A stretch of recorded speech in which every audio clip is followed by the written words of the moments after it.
Hello student, this is Rakesh Singh, your math teacher.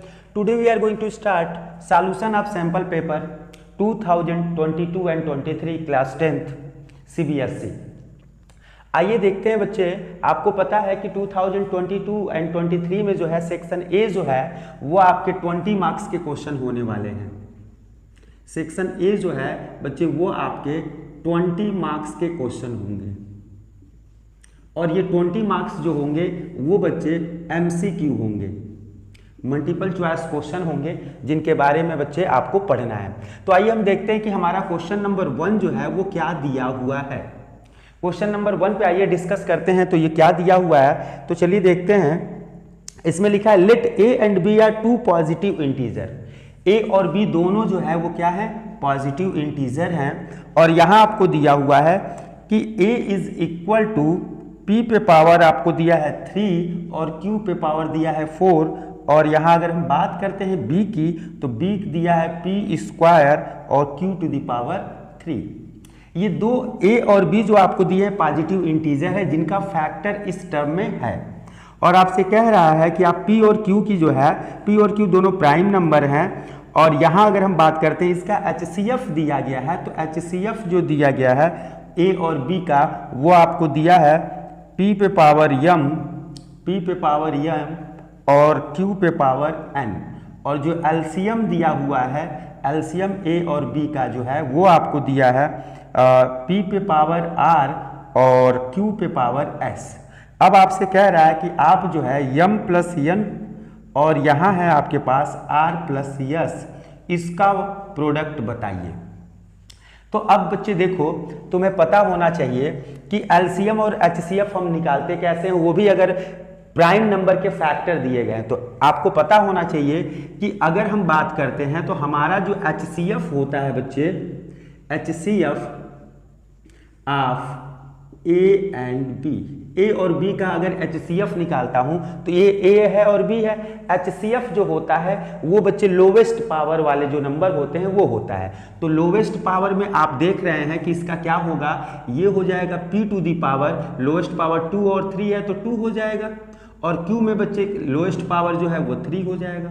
अब यहाँ से हम कंपेयर करके देखेंगे, इसको कंपेयर करेंगे किससे, तो बच्चे इसको कंपेयर करना है, ठीक है। और वो है आपके पास P पे पावर m और Q पे पावर n, इससे कंपेयर करना है। तो जब इससे हम कंपेयर करेंगे तो m की जो वैल्यू आएगी वो 2 आएगी और n की जो वैल्यू आएगी वो 3 आएगी।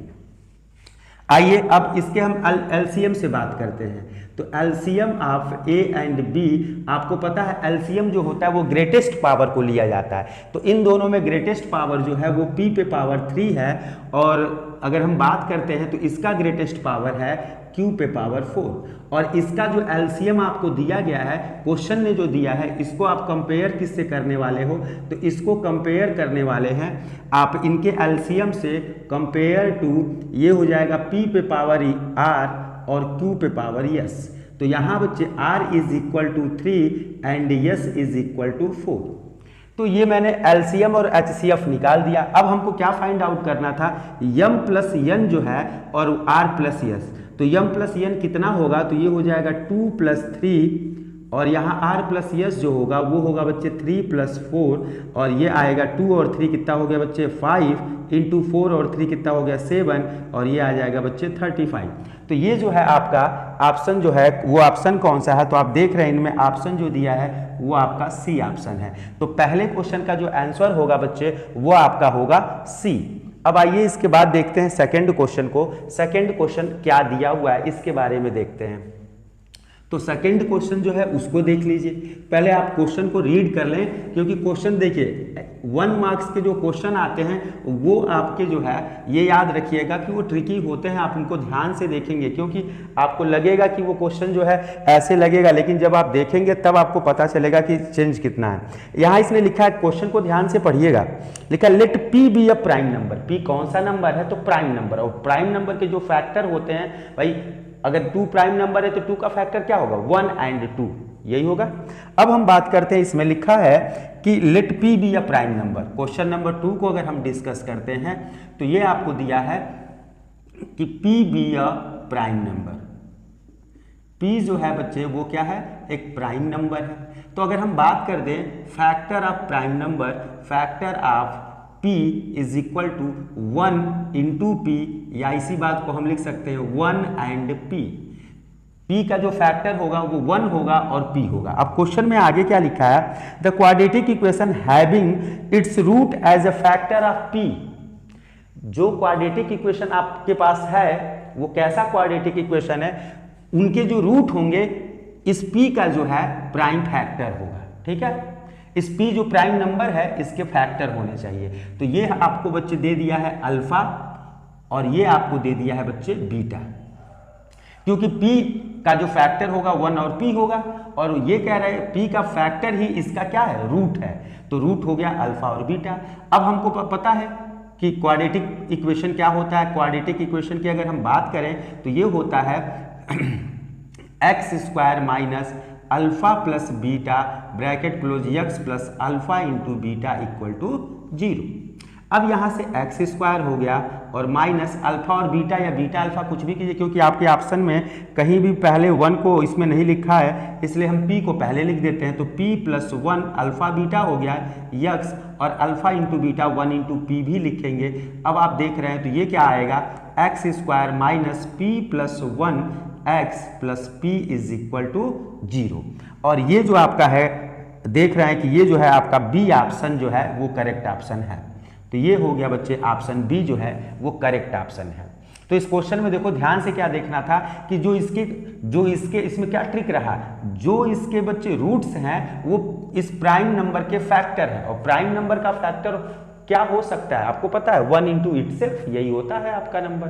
तो ये आपका हो गया क्वेश्चन नंबर 2। अब हम बात करेंगे क्वेश्चन नंबर 3 की।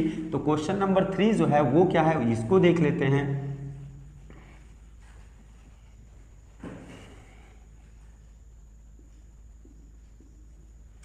लिखा हुआ है if alpha and beta are the zeros of the polynomial. Alpha और बीटा ये जीरोज हैं, और आपको एक दे दिया f x is equal to p x square minus 2x plus 3p, और आपको कह रहा है कि गिवन कंडीशन है बच्चे कि alpha plus beta is equal to alpha into beta. तो आपको बच्चे p की वैल्यू को फाइंड आउट करना है। अब आप कैसे पता करेंगे भाई, अब यहां से देखो ये क्वाड्रेटिक पॉलिनोमियल दिया हुआ है, अल्फा प्लस बीटा जो होता है वो होता है माइनस बी बाई ए, और अल्फा इंटू बीटा होता है सी बाई ए। आप ए से ए को यही एलिमिनेट कर सकते हैं, या छोड़ दीजिए, बात खत्म कर दीजिए। या बच्चे आपको पता है दोनों का डिनोमिनेटर सेम जब होता है तो आप यही एलिमिनेट कर दीजिए। आपको क्या मिल रहा है, minus B is equal to सी, और माइनस बी की वैल्यू भी यहाँ पे आप देख रहे हो बच्चे, ये ए होता है, बी होता है, सी होता है। तो अगर हम b की वैल्यू की बात करेंगे तो ये आपके पास है 2, और माइनस में है तो ये माइनस 2 इज इक्वल टू सी, और c जो है वो 3p है। तो minus minus plus 2 equal to 3p, तो p की जो वैल्यू होगी वो हो जाएगी बच्चे 2/3, और ये बच्चे 2/3 है वो आपका जो ऑप्शन है वो कौन सा ऑप्शन है वो भी आप देख लीजिए। इसका जो ऑप्शन है 2/3 वो बी ऑप्शन है। तो ये आपका क्वेश्चन नंबर 3 जो है वो आपका सॉल्व हो गया, और ये आपके पास है बी ऑप्शन। अब आइए बात करते हैं क्वेश्चन नंबर 4 की। तो क्वेश्चन नंबर 4 में हम देखते हैं कि क्या दिया हुआ है। आप क्वेश्चन को जरूर देखेंगे, क्योंकि क्वेश्चन जो है बिना पढ़े आप आसानी से नहीं समझ सकते कि हमें करना क्या है, तो इसलिए क्वेश्चन को जरूर देखें। क्वेश्चन नंबर 4 की बात कर लेते हैं। देखिए क्वेश्चन नंबर 4 क्या है। तो क्वेश्चन नंबर 4 आपको दिया है if the system of the equation, दो इक्वेशन आपको दिए गए हैं, is inconsistent then value of K. Inconsistent, condition of inconsistent, parallel जो लाइन की कंडीशन होती है उसी को हम कहते हैं इनकंसिस्टेंट। और कंडीशन फॉर इनकंसिस्टेंट अगर हम लिख लें, कंडीशन फॉर इनकंसिस्टेंट, तो आपको पता है कि बच्चे पैरेलल लाइन की कंडीशन होती है, मतलब a1/a2 is equal to b1/b2 is not equal to c1/c2। ये इनकंसिस्टेंट की होती है या पैरेलल लाइन की आप कहें तो ये वही होता है। आगे आपको दिया है बच्चे दो equation 3x plus y is equal to 1, और यहां पे लिखा है 2k minus 1 x plus k minus 1 y is equal to 2k plus 1। अब यहां अगर मैं बात करता हूं तो मुझे अच्छे से पता है कि a1 की वैल्यू 3 है, b1 की वैल्यू आपके पास 1 है। c1 इसलिए नहीं लिख रहा हूं क्योंकि ये नॉट इक्वल टू है और हमें k की वैल्यू पूछ रहा है, तो हमें हमारे पास दूसरा जो होगा a2, और वो a2 जो होगा वो 2k माइनस 1 होगा, और b2 जो होगा वो आपके पास होगा k माइनस 1। अब यहाँ से कंडीशन तो आपके पास है ही, तो ये हो जाएगा 3/2k minus 1 is equal to 1/k minus 1। By cross multiplication ये हो जाएगा 3k माइनस 3, दोनों में मल्टीप्लाई होगा, और ये हो जाएगा 2k माइनस 1। अब ये हो जाएगा बच्चे 3k माइनस 2k, और ये 3 इधर आएगा तो आपके पास 3 माइनस 1 होगा, और k की वैल्यू बच्चे 3 में से 1 गया तो कितनी आ गई 2। तो k की वैल्यू जो 2 है वो आपका ऑप्शन जो है डी है। ये ऑप्शन कौन सा है बच्चे, डी ऑप्शन है। तो क्वेश्चन नंबर 4 का आंसर कौन सा हो गया, ऑप्शन नंबर डी। अब हम बात करते हैं क्वेश्चन नंबर 5 की, और ये आपको 7 चैप्टर से दिया है, और ये क्वेश्चन एनसीईआरटी में भी है, और आप उसे बच्चे देख सकते हैं कि एनसीईआरटी के ही क्वेश्चन को बस नंबर हो सकते हैं बदल गया हो, लेकिन आपके पास क्वेश्चन तो एनसीईआरटी का ही है। आपको दिया गया है कि एक पैरेललोग्राम है, और वो है क्वेश्चन नंबर आपका 5, और इसमें दिया क्या है, तो इसमें लिखा है PQRS एक पैरेललोग्राम है जो टेकन इन आर्डर। तो आपको अच्छे से पता है अगर वो पैरेललोग्राम है तो ये आपके पास मैंने बना दिया, और ये हो जाएगा बच्चे PQRS। अब ये पैरेललोग्राम है, आप इसे देखेंगे ये, और यहाँ पे बच्चे आपको लिखा है P की जो वैल्यू है वो आपको दे दिया गया है 3 और 4, और आगे बच्चे 3 और 4 के बाद क्या दिया हुआ है, तो आपको दिया है -2 और 3, -2 दिया है और 3 दिया है। R की बात करें तो -3 और -2 दिया है, और यस की वैल्यू बच्चे पूछ रहा है। तो यस की वैल्यू अगर पूछ रहा है तो इसको मैंने x1 ले लिया और y1 ले लिया, इसी यस की वैल्यू बतानी है। तो अब इसमें बच्चे देखो, हमको अच्छे से पता है जब हम अपनी एक्सरसाइज में इस क्वेश्चन को कर रहे थे तो हमें अच्छे से पता है कि डायगोनल ऑफ पैरेललोग्राम जो होते हैं,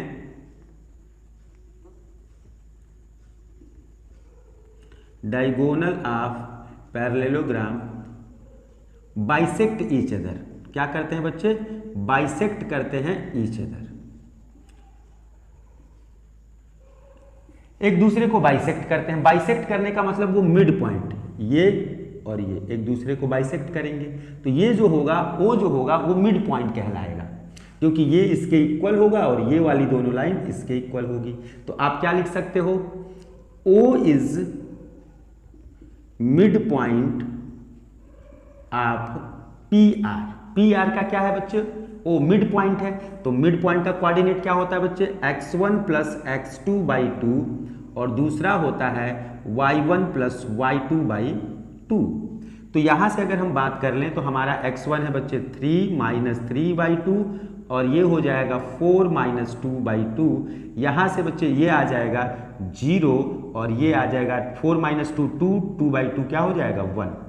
इस O का कोऑर्डिनेट मिल गया। अब आइए, O जो है वो मिड पॉइंट है किसका, अगर हम बात करते हैं QS का, तो ये हो जाएगा आपके पास इसका मिड पॉइंट का coordinate x1 minus 2 divided by 2, वो इक्वल होगा, सॉरी y का जो कोऑर्डिनेट होगा y1 प्लस 3/2। अब देखो बच्चे, O पॉइंट का ये भी कोऑर्डिनेट है और O पॉइंट का ये भी कोऑर्डिनेट है, तो ये दोनों कोऑर्डिनेट इक्वल होंगे, तो x1 minus 2 divided by 2 is equal to 0। तो x1 ये 2 से मल्टीप्लाई होगा तो बच्चे 0 होगा, और ये आ जाएगा x1 की वैल्यू 2। अब आइए, y1 plus 3/2 is equal to 1, तो यहाँ से 2 1 जा, y1 प्लस 3 इक्वल टू 2 1 जा 2, और ये हो जाएगा y1 is equal to 2 minus 3 equal to क्या होगा -1। तो यहाँ जो कोऑर्डिनेट x1 का आया वो 2 आ गया, y1 का -1, और ये जो ऑप्शन है आपका, देखिए कौन सा ऑप्शन है, तो ये ऑप्शन आपके पास है ABC, सी ऑप्शन जो है वो आपका करेक्ट है।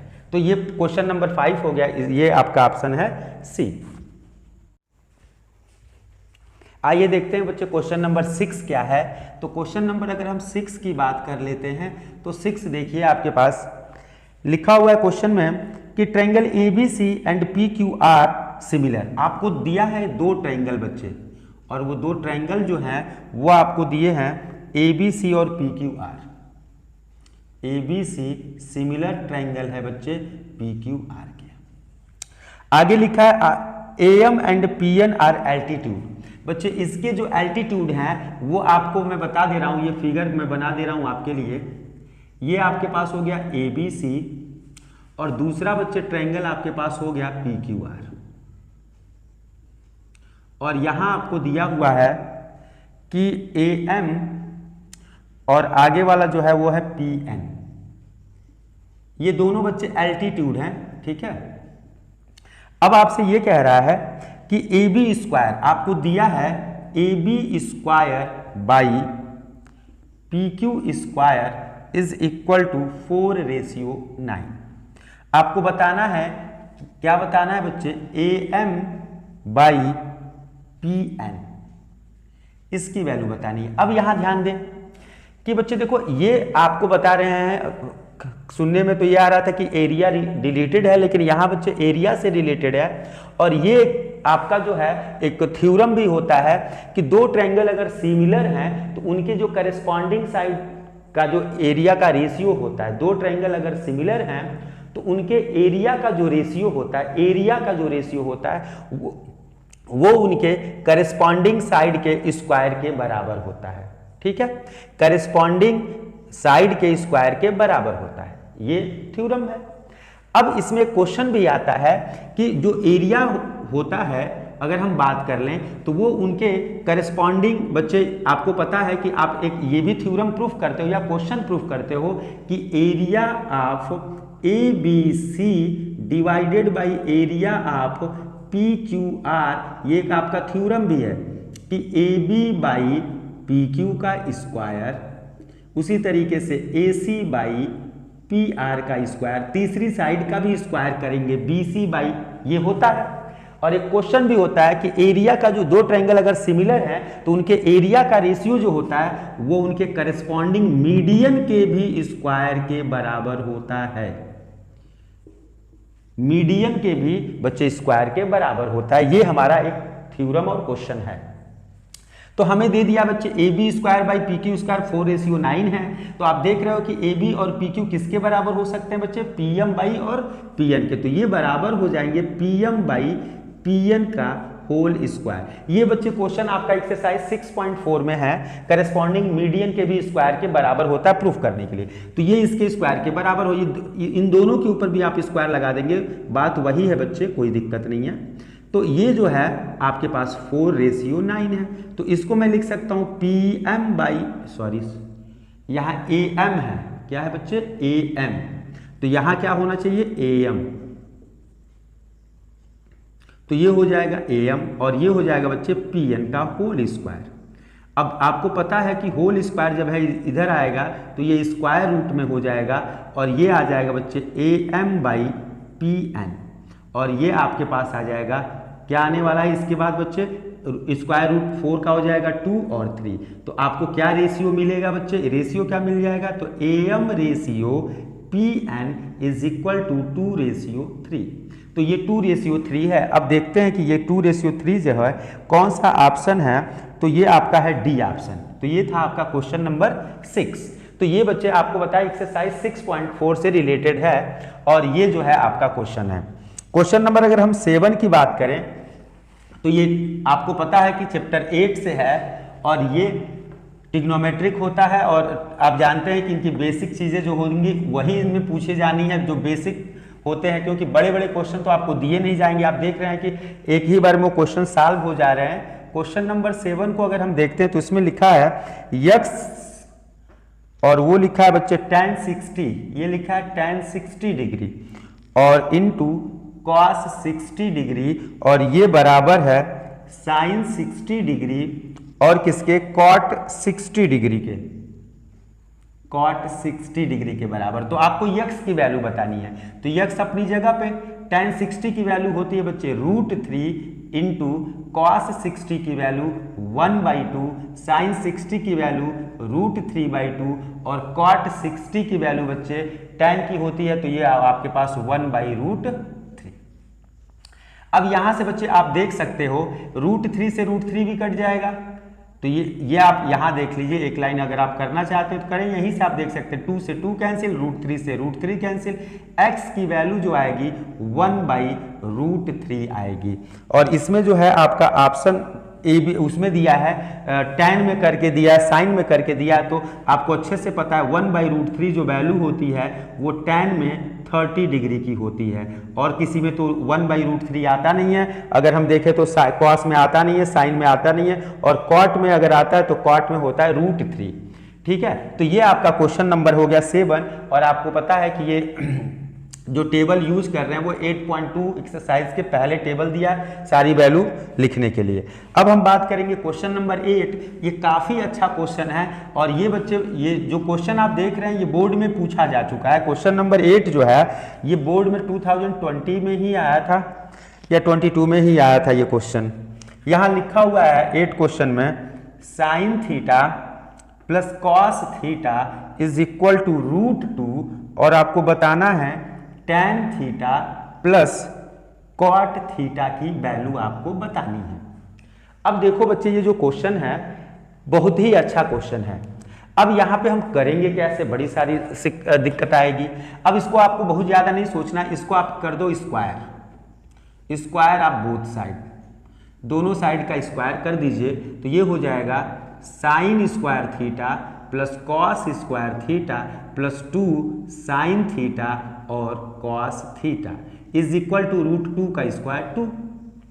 हम जानते हैं बच्चों कि sin स्क्वायर थीटा और cos स्क्वायर थीटा जो है वो 1 होता है, तो यहाँ से अगर हम बात करते हैं तो इसकी जगह पे हम क्या लिख सकते हैं बच्चे 1, तो 1 plus 2 sin theta into cos theta is equal to 2।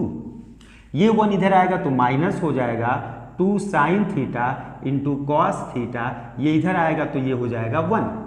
अब 1 को अभी आपने देखा है कि आइडेंटिटी होती है, तो इस आइडेंटिटी को फिर दोबारा मैं यूज करूंगा, और देखो ये यूज करूंगा तो ये हो जाएगा 1 की जगह पे मैं लिख सकता हूं sin square theta plus cos square theta, लिख दिया।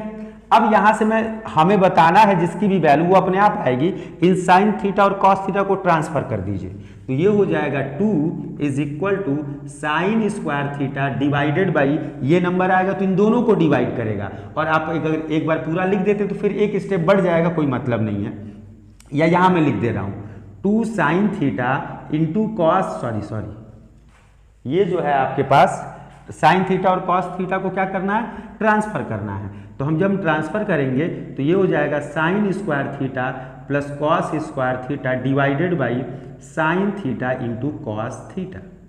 अब इन दोनों को हम सेपरेट करते हैं, सेपरेट करेंगे तो sin square by sin theta into cos theta plus cos के नीचे फिर ये दोनों आ जाएंगे cos square theta divided by sin theta into cos theta. sin square से ये sin, cos से ये cos। बच्चे आपको पता है sin बाई cos को आप कहते हो tan थीटा, और cos बाई sin को आप कहते हो cot थीटा, और इसकी वैल्यू आ गई 2। इसकी वैल्यू कितनी आ गई 2, तो इसमें बच्चे tan theta plus cot theta की वैल्यू आ गई 2, और ये जो है ऑप्शन कौन सा है इसका, तो इसमें ऑप्शन जो है वो है बी ऑप्शन। ये क्या है बच्चे, बी ऑप्शन। तो 8 का जो है वो क्या है, बी ऑप्शन। देख ले बच्चे, स्क्रीनशॉट ले सकते हैं ब्रदर, आप इस स्टडी के लिए आगे देख लेते हैं। क्वेश्चन नंबर 9 है, और 9 नंबर भी बच्चे देखो, जब मैंने आपको थ्योरम बताया था तो थ्योरम के साथ एक बात और बताई थी कि बच्चे थ्योरम के साथ कोलरी होती है, जो कहा जाता है बच्चे प्रमेय। थ्योरम का हिंदी होता है बच्चे आपका प्रमेय, और वो होता है बच्चे उप प्रमेय, मतलब उसके सहायता से वो भी हम निकाल सकते हैं, तो इनका यूज करना है। क्वेश्चन नंबर अगर हम बात करें 9 की, तो 9 में आपको दिया हुआ है in given figure D parallel to B C, ये आपको दिया हुआ है डी जो है लाइन, एक ट्रायंगल है ABC, और आपको दिया है DE जो है वो पैरेलल है, ये लाइन इसके क्या है, पैरेलल है। तो यहां लिखा है बच्चे AE की वैल्यू A है, ये है A, और ये है वैल्यू B, और यहां से बच्चे DE की वैल्यू X है, और ये हो जाएगा BC की Y। तो मैंने आपको बताया था बच्चे, अगर मुझे इन दोनों ट्रायंगल को अगर हम सिमिलर दिखाते हैं तब तो होता है। कोलरी में अगर हम लिखते हैं, इसमें बीपीटी लगाते हैं बच्चे, ध्यान दीजिएगा। बीपीटी जब लगाएंगे तो आप लिखोगे बच्चे AD by DB is equal to A E by E C, ये तुम लिखते हो। लेकिन अगर मुझे तीसरी साइड की जब भी जरूरत पड़े तो हम क्या लिखते हैं बच्चे, ये मैंने आपको बताया है कि हम इसके लिए क्या, जब मुझे तीसरी साइड, तब मैं ये नहीं लिख सकता हूं बच्चे D E by B C, ये मैं कभी भी नहीं लिख सकता हूं। अगर D E by B C की मुझे जरूरत है तो देखिए मैं क्या लिखता हूं, तब मैं उसी बीपीटी से लिखूंगा, क्या लिखूंगा, तो A D by A B वो इक्वल होगा A E by A C, वो इक्वल होगा D E by B C, ये इक्वल होता है बीपीटी से। अब हम ए डी और ए बी में कोई इंफॉर्मेशन नहीं है, मतलब इसकी जरूरत नहीं है मुझे। ए ई की वैल्यू है हमारे पास ए सी की, ए से लेके सी की वैल्यू, तो ए सी की जो वैल्यू होगी वो ए प्लस बी होगी, तो ये हो गया ए प्लस बी, और डी से लेके ई की वैल्यू यक्स हो गई और बी से लेके वाई हो गई। अगर इसकी हम बात करें, हमको सिर्फ यक्स की वैल्यू पूछ रहा है, तो यक्स अपनी जगह पे है, वाई को ट्रांसफर कर दीजिए और ये हो जाएगा बच्चे A Y divided by A plus B. और ये जो ऑप्शन आपका है वो कौन सा ऑप्शन है, तो आप इसे देख सकते हैं, ये जो x equal to C option है, ये आपका कौन सा ऑप्शन है बच्चे, सी ऑप्शन है। तो क्वेश्चन नंबर 9 भी हमने कर लिया। अब आइए हम क्वेश्चन नंबर 10 की बात करते हैं, और 10 में क्या है इसको देखते हैं। 10 में भी बच्चे अगर हम बात करें तो ये एनसीईआरटी के क्वेश्चनों में से है, और एक्सरसाइज जो है आपका 6.3 के क्वेश्चन नंबर 3 के जैसा है। अब देखो बच्चे, इसमें जो है क्वेश्चन नंबर 10 जो दिया है वो ये कह रहा है ABCD एक ट्रेपीजियम है और AD पैरेलल टू BC। तो ABCD एक ट्रेपीजियम है और उसमें ये कह रहा है कि AD जो है, तो ये हो गया ABCD, ये AD लाइन BC के क्या है, पैरेलल है। और आगे लिखा AD की वैल्यू 4 है। अब आपको बताना है BC की वैल्यू बतानी है, और एक रिलेशन आपको दे दिया है कि AO by OC is equal to DO by OB is equal to 1/2। तो सबसे पहले बच्चे इन दोनों ट्रायंगलों को हम कॉन्ग्रुएंट दिखाएंगे, और इनके डायगोनल एक दूसरे को बच्चे O पॉइंट पे इंटरसेक्ट कर रहे हैं। अब इसमें बच्चे देखो MCQ क्वेश्चन है और हम जानते हैं, तो इसलिए हम आपको पहले बता दे रहे हैं, लिख के तो दिखने जरूरत नहीं है। ये एंगल बच्चे इसके इक्वल होगा अल्टरनेट से, और इसको भी आप लिख सकते हो या इसी को कर दो, ये भी इक्वल होगा अल्टरनेट से। एंगल सिमिलरिटी से ये दोनों ट्रायंगल सिमिलर होंगे। कौन से दोनों ट्रायंगल, AOD सिमिलर होगा COB के, ये दोनों ट्रायंगल सिमिलर होंगे। तो इससे आपको क्या मिलेगा, आपको मिलेगा AO by CO is equal to DO by BO is equal to AD by BC। अब देखो इसकी वैल्यू आपको दे दी गई है 1/2, तो इस पूरे की वैल्यू है 1/2 इज इक्वल टू AD, और AD की वैल्यू है 4 और BC की वैल्यू निकालनी है, तो BC में 1 का इंटू करूंगा BC, और 4 2 जा कितना हो जाएगा 8 सेंटीमीटर। तो ये जो है आपका क्वेश्चन नंबर 10।